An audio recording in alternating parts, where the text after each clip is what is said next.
solo. Jesse is out with a group of riders at a cow horse practice, and I just stepped out of the arena from teaching, and I just wanted to jump on here and talk to you guys a little bit about seat size and kind of what seat size means, as well as some tips about how to know whether you're riding in the correct size seat for you. Had that question asked a number of times over the last little while. Hi guys, looks like a few of you guys are jumping on. Hi Diane. Hi Rose. We have a few Roses on here. So the question I'm going to answer tonight is, am I riding in the wrong seat size? If you have not been here with us before on a Tuesday night, then welcome. My name's Lindsay. Normally I'm here with my husband Jess, and we are answering questions that are sent in by you guys.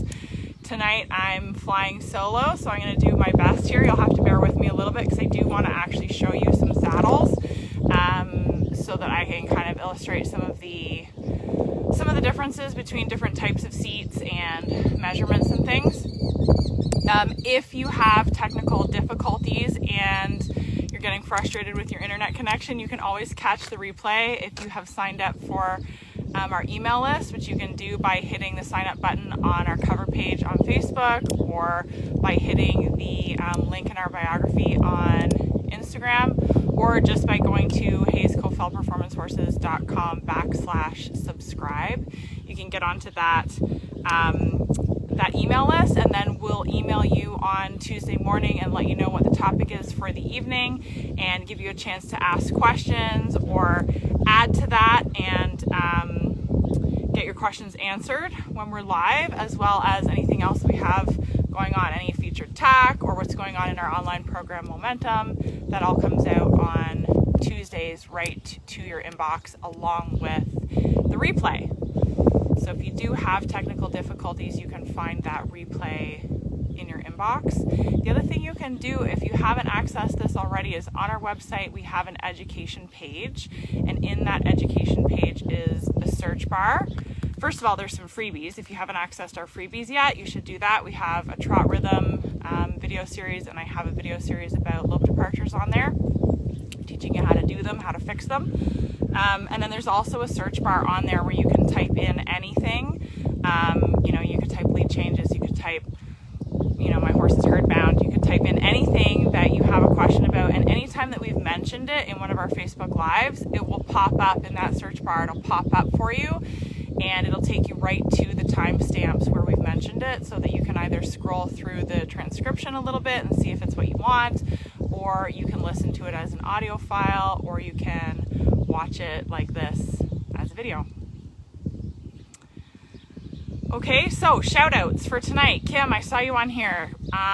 One of the shout outs for tonight is to Kim, because we lost our power a week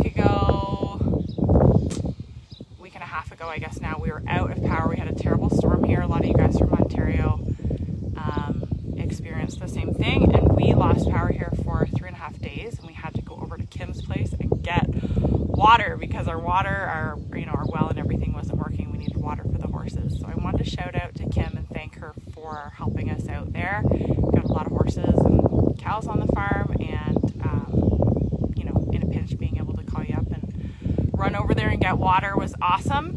And I also wanted to shout out to Jory and Lindsay, who work for us here at the farm.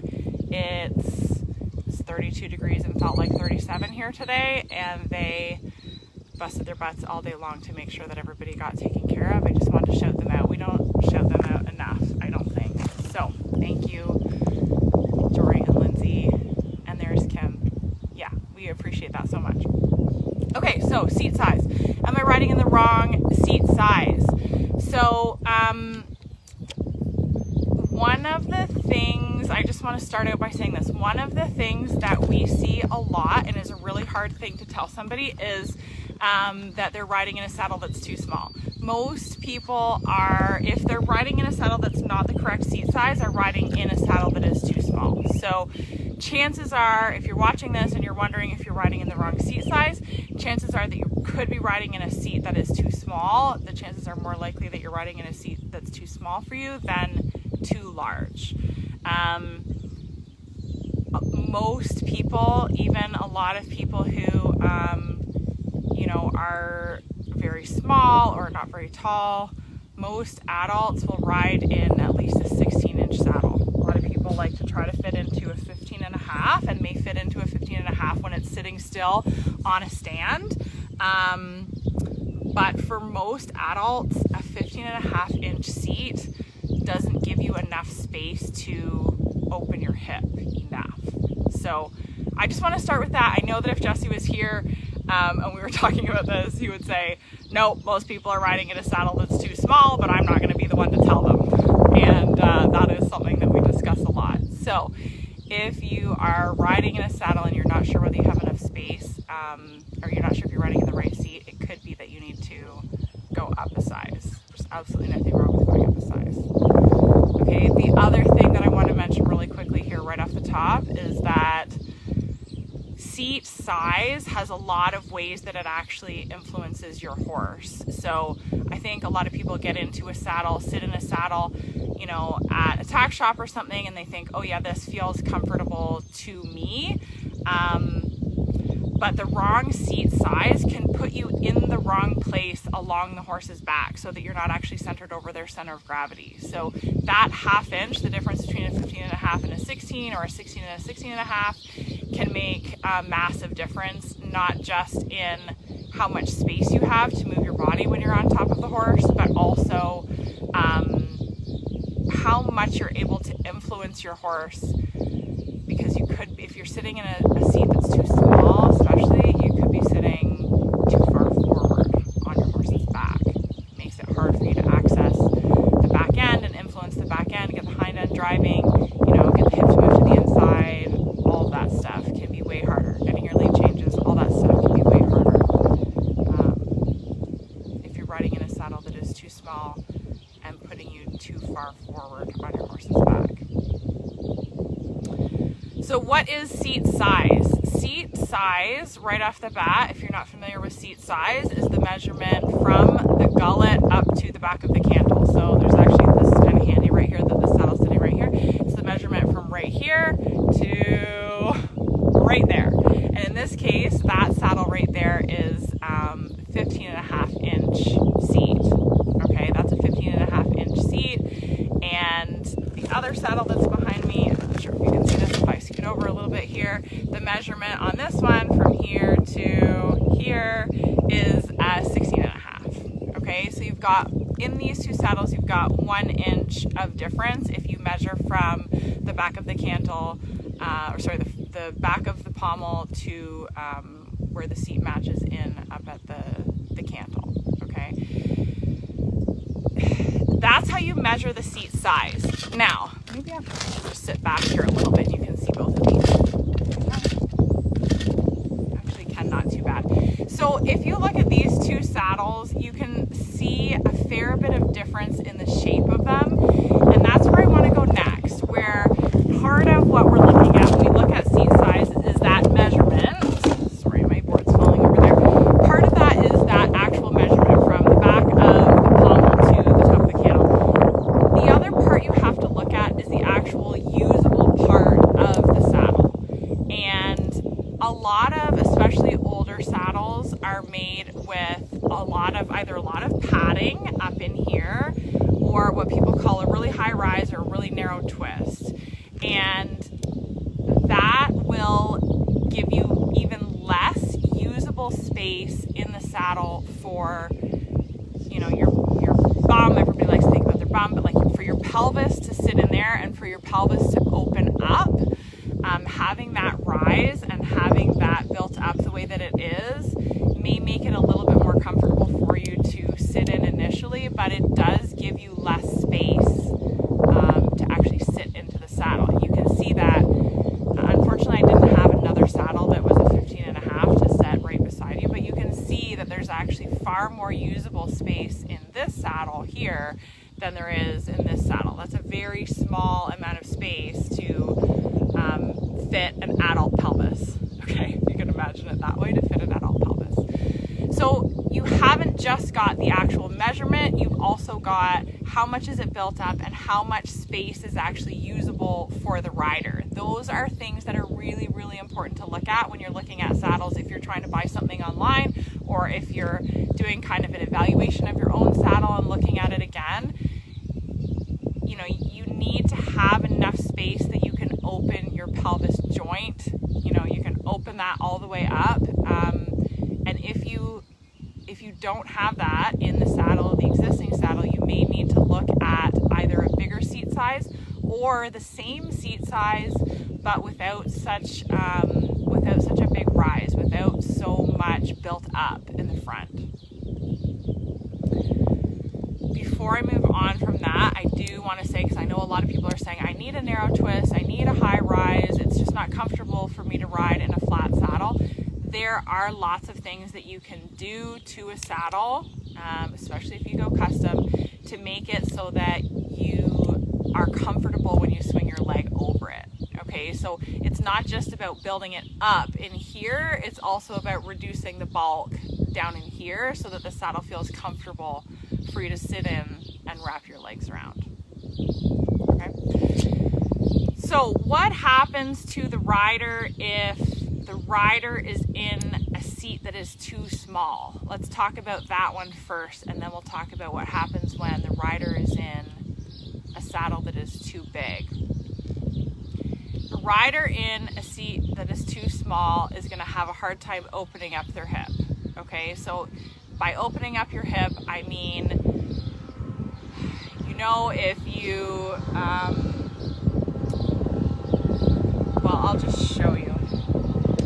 I've got enough space in here. So ordinarily, when we are sitting, we've got, our hip is closed. Okay, this is closed in here. In order to be able to ride the horse comfortably all the way through the gate, we need to actually be able to open the hip this way. Okay, so this needs to be open. In other words, those wrinkles that you have here in your pants when you're sitting, you need to be able to flatten them out. Okay, so if we're in a saddle that is too small and we physically cannot open the hip, then that's going to have a massive influence on how much we're able to influence our horse. Okay, so you'll see it more with the more athleticism that you're requiring of the horse. Okay, so for me, this is a 15.5-inch saddle right here. I can sit into that comfortably, and I can have a little bit of space in front of my thigh. Let me show you. Sit in here comfortably, and I can have a little bit of space in here in front of my thigh, not a lot, and it forces me to be fairly up and down right here, which for most of the time, for most of the riding that I'm doing, I'm okay. For walking around, for jogging, for doing a little bit of loping, I'm okay as long as I don't have a really big strided horse. I'm actually okay in that saddle. I don't have space to open my hip up all the way, so if I'm gonna lope fast, or if I'm going to do a sliding stop, if I'm going to, you know, really like run my horse down, if I'm going to turn back on a cow, that kind of stuff, I don't have enough space in this saddle. Okay, so I think the other thing you have to look at is what you're trying to do in your saddle, and that will help you decide how much space you need in it. So if you're walking, jogging, loping, if you're doing a Western pleasure class, if you're doing even a horsemanship class, you can get away with a smaller seat size because you don't need to open your hip up as much. If you're doing the reining, probably your stirrups are shortened just a tiny little bit, and you are going to need a little bit more space. If you're cutting, you're probably going to have your stirrups shortened again, and you're going to need even more space than that. So in other words, I could ride, if I was just walking and jogging and doing a little bit of loping around, I could ride in a 15.5. Most of the time I like to ride in a 16 when I'm doing the reining. If I'm going to go and cut, I'm going to need a 16.5. Okay, my stirrups are going to be shortened up a little bit. The whole body position changes. I need that bigger seat size. If I'm in a saddle that is too small, okay, Okay, so if I'm in a sit, for me, a 15.5 is too small for me to do the reining in. If I'm in that saddle, I'm not going to be able to open my hip all the way up. I'm going to have a harder time getting my leg back to move the horse's hip around and control the back end. I'm going to have a really hard time doing a sliding stop, and what you'll see a lot with a saddle that is too small for the rider is when they go to do the sliding stop, they can't help but lean back that extra little bit. So if they go down to stop and take their legs off and lean back a little bit, the seat ends up pushing their hip too far forward, and then they get a really hard crank in the back. And that can be really painful. That can not just be uncomfortable for the rider, but then it can become uncomfortable for the horse, right? If the rider's uncomfortable and we're kind of bracing into the stop, the horse is then going to brace into the stop. If we're hollowing out our back as we go into the stop, the horse is going to hollow out their back into the stop as well. So too small, did I cover it? I think if the saddle's too small, you just cannot open up your hip. So you're going to get left behind in your maneuvers. You're going to feel that pommel up on your thigh. You're going to have a hard time accessing the back end. Your sliding stops, it's going to be really hard to stay balanced. So the other thing with the sliding stop is that you're too far forward on your horse's shoulders when you're stopping. You need to be actually a little tiny bit behind the center of gravity, or a little bit behind kind of the center of the horse when you're stopping. So if you're right up on the shoulders, you're going to be in a really difficult position. And if you're right up on top of the shoulders, if you're just that smidge too far forward on your horse's shoulders, you're in what I like to call launch position, where it's very easy for you to fall off. It's very easy for you to get launched forward off of the horse. That extra half inch, you would believe the difference that extra half inch makes for most people. Okay? Saddle that's too big. When a rider is riding in a saddle that's too big. So we don't see this as often, I think because, most people, like I said, are riding in a saddle that's too small for them. But every once in a while we'll see it where somebody's riding in a saddle that's too big. Usually it's kids that are riding in a saddle that's a little bit too big. And the worst thing that happens is that the saddle isn't doing its job then, right? The cantle is every once in a while supposed to catch you and hold you in place so that you don't get too far behind your horse's motion. You don't get too far away from that center of gravity. And the cantle, your cantle is supposed to help you stay in position. So you'll see people in a big saddle having more trouble, again, with the more agility that they're requiring from their horse, where if we're asking the horse to do a lot of turning, a lot of stopping and turning and going fast, that's where we really need that saddle fit, because otherwise we can get out of position quite quickly. So like I said, usually that's where we see little kids. I myself would much rather see a little kid in a seat that is too big, but that sits them in the right place on the horse's back. If they get a little bit lost with their seat, they can figure it out. They can develop some core muscles and they can hold themselves in the right part of the saddle for the most part.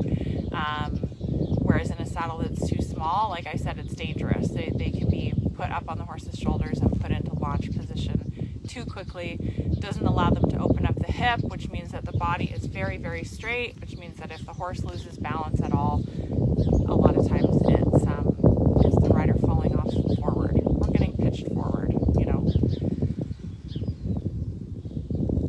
So that covers if somebody is riding in a saddle that is too big. It's really hard, as you can see, if you've been with me this whole time and listening to the bit about the measurement as well as the actual functional space of the saddle, it's really hard to kind of nail down all those pieces in between about, well, maybe the seat size is okay, but there's too much of a rise, and it's built up too much at the beginning, up at the front. That is harder to tell. Those things are a little bit harder to tell, but I think most part, you want to be in a saddle that is, if anything, a little bit too big for you rather than too small. You're always going to be better to be in a saddle that's a little bit too big than too small, and most people tend to want to go too small.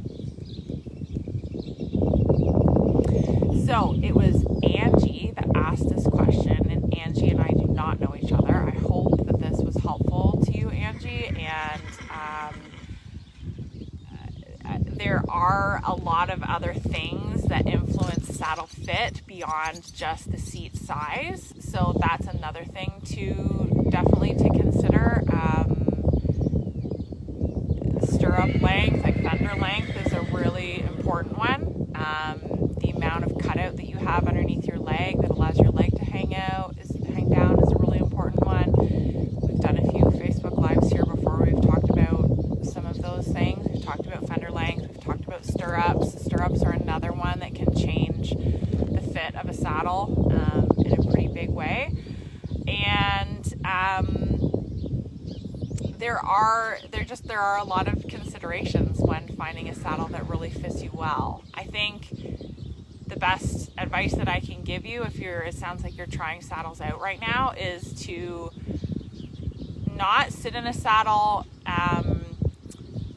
not just sit in a saddle at a tack shop. Try to go ride in it and try to go and do all of the things that you want to be able to do in that saddle when you ride in it. So a lot of times when we have people try out saddles, they'll sit in it and we have to push them to go ride in it, or they'll ride in it and they'll jog around. They'll do a little bit of jogging around. If you plan to just jog around in your saddle, then you better jog around. If you plan to spin and stop and change leads and lope fast circles in that saddle, then you need to spin and stop and change leads and lope fast in that saddle so that you can figure out whether that's the right fit for you.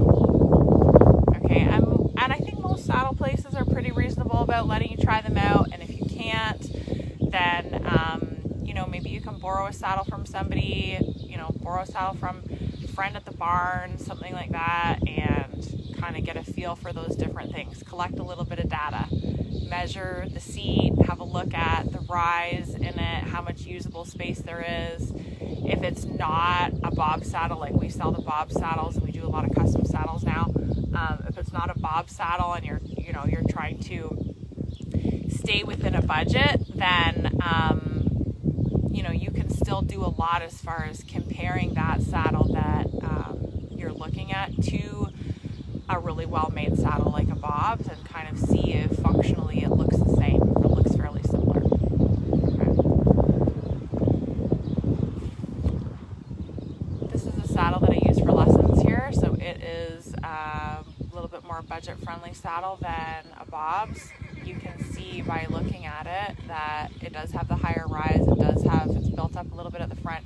It doesn't have cutouts for the legs. It has big, thick fenders down here that are a little harder to move than I would like.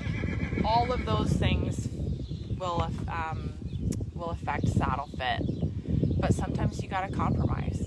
Sometimes you have to compromise for a little while or for a long time until you can afford to get into a custom saddle and get all of those things sorted out exactly the way that you want them. Turned into a beautiful night tonight. It was so hot here earlier. Holy, it's beautiful now. Got the mirrored foals outside. Little breeze.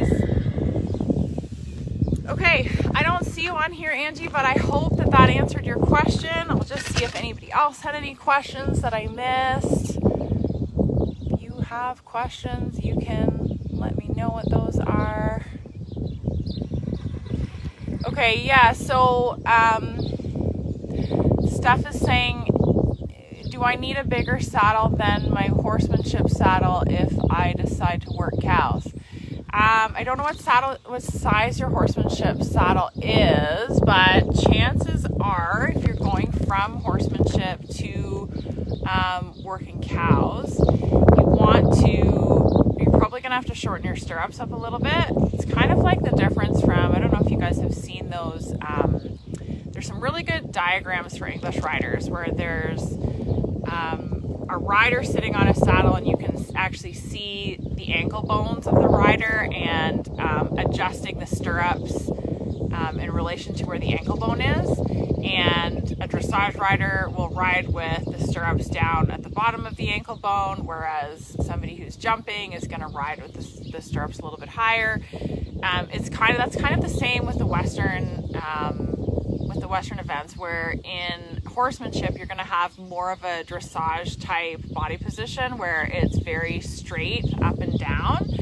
And as you transition to cow horse or cutting, you're going to have your stirrups raised up a little bit. You're probably not going to be quite as straight up and down with your upper body. You're going to have a bit of a round in your spine, which means you're going to need a little bit more space in the seat of the saddle.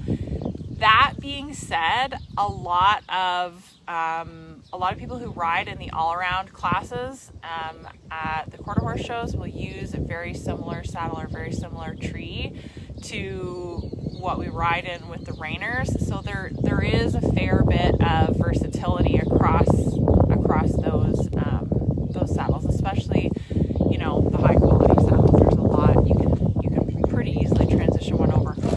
Unless, of course, your horsemanship saddle has a lot of silver on it. In that case, I probably wouldn't work a lot of cows in that fancy thing. Gail, is it off topic to talk a bit about how the pommel shape, height, and cantle affect the seat size? No, that's not off topic. That's a good question, actually. So what Gail is talking about here is the shape of the pommel here, and when we're doing custom saddles, you get to choose absolutely every option on the saddle, at least with bobs you do, and I don't think that by changing the pommel you're going to change the size of the seat, but I think by changing the pommel and the cantle you can achieve different things. Obviously a little bit lower cantle is not going to hold you in if you're going to go down the fence on a cow, right? So like this saddle over here has a very low pommel. It's a Bob Avila model reining saddle, and on the Bob Avila cow horse model there's a little bit higher cantle in there. Okay, so the same rider, the same $1 million rider likes to ride on the cow horses, likes to ride with a little bit higher cantle. And the same thing for the pommel. Most people, if they're only doing reining, or if they're only doing, let's say, horsemanship or Western pleasure, they want a really, really low pommel here and a really low horn, so that it doesn't interfere with a one-handed position. So if you're one-handed and you're wanting to keep your hand really, really low down on your horse's mane, you want to keep your pommel and you want to keep your horn pretty low so that you're not getting bumped in the forearm as you take your hand across. Okay, if you are working cows, you want a horn that you can grab a hold of. This horn is not really conducive to that. That's a really low horn. It's hard to get your hand around. You'd want to go for a horn that is a little bit taller, a little bit easier to get your hand around, and you'd want a pommel that is a little bit more straight up and down here, so that if you're going down the fence on a cow, you have that kind of more substantial front end to keep you in position when you go to turn back. I hope that makes sense to you, Gail. So not everybody who works cows, like we do a lot of, custom saddles for reiners, not everybody who wants an upright pommel and horn works cows. Some people like the feel of that. They like the feel of having that more upright front end, and it helps them to just feel more secure. Having more saddle at the front of them helps them to feel more secure, and they feel like it helps them to stay back. Those are things that, we can experiment with. You just have to sit in some and ride in some and experiment with those things. The trick is, if you're not going to be working cows and you are going to be riding one-handed, and for me, I feel like I've said this over and over again, but I'm fairly tall and I'm fairly long through my upper body. So for me, with my tall upper body and my long arms, a taller pommel and a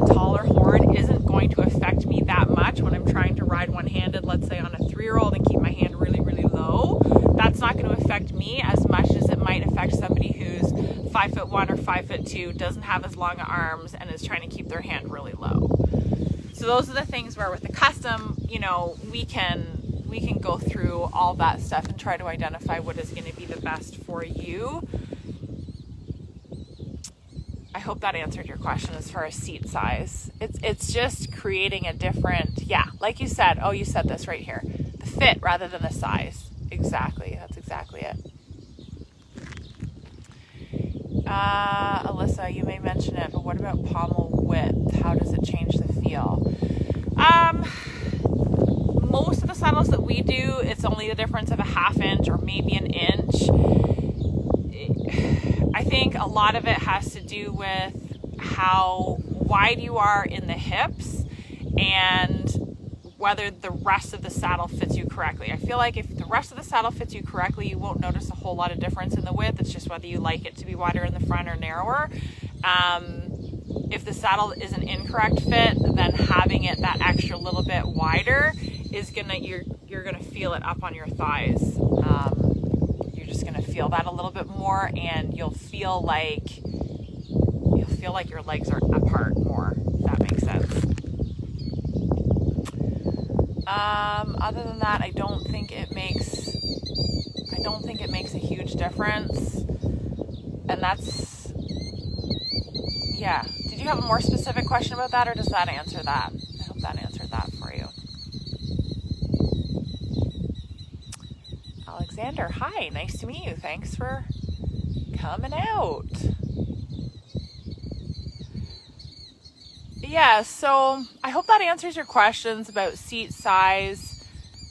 About seat size and if it's too big or if it's too small, or how to know if you're riding in the wrong seat size. I think, we say this over and over again, and we sound like a broken record, but it's true.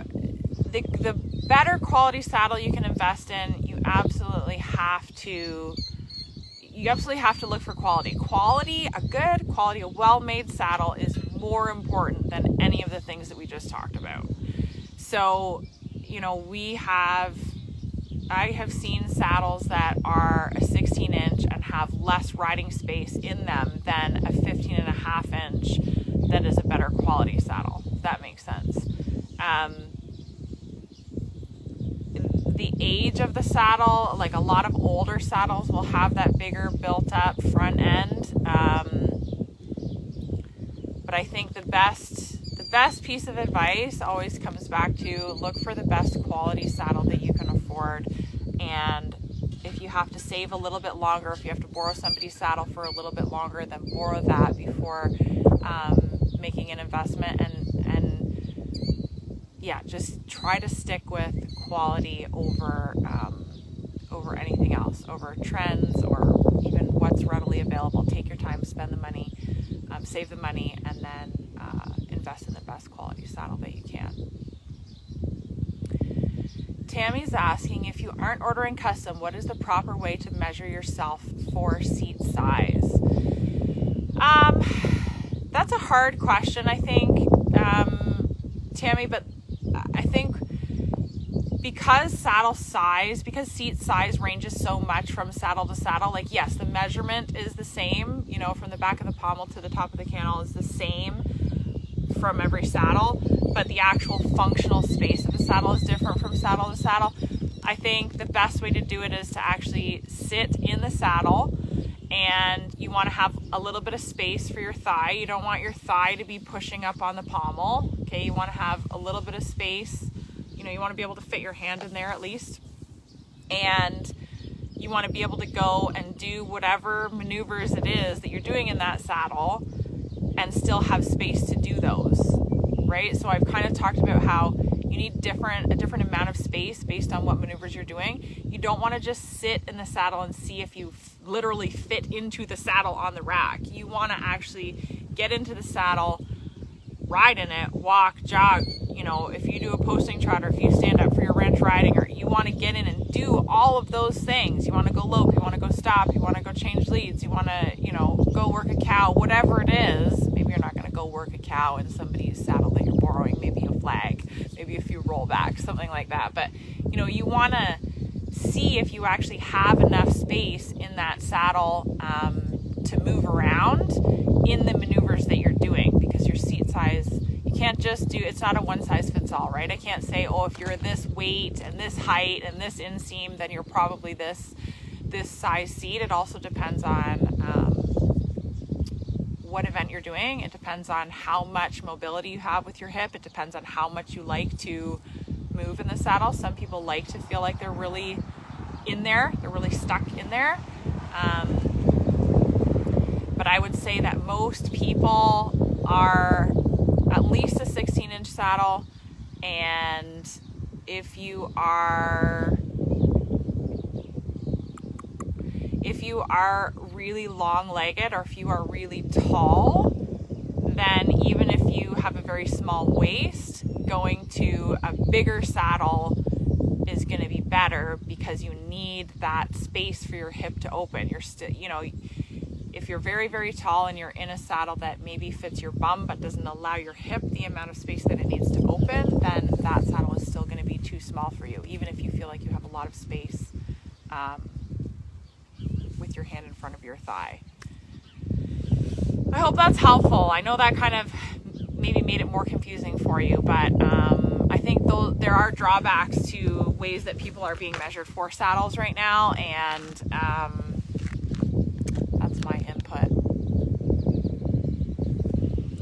Any other questions in here that I have missed?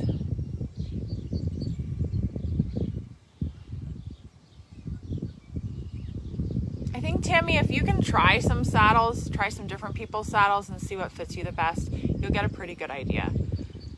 And do keep in mind, it is a little bit, they say it's not, but it is a little bit different from saddle to saddle.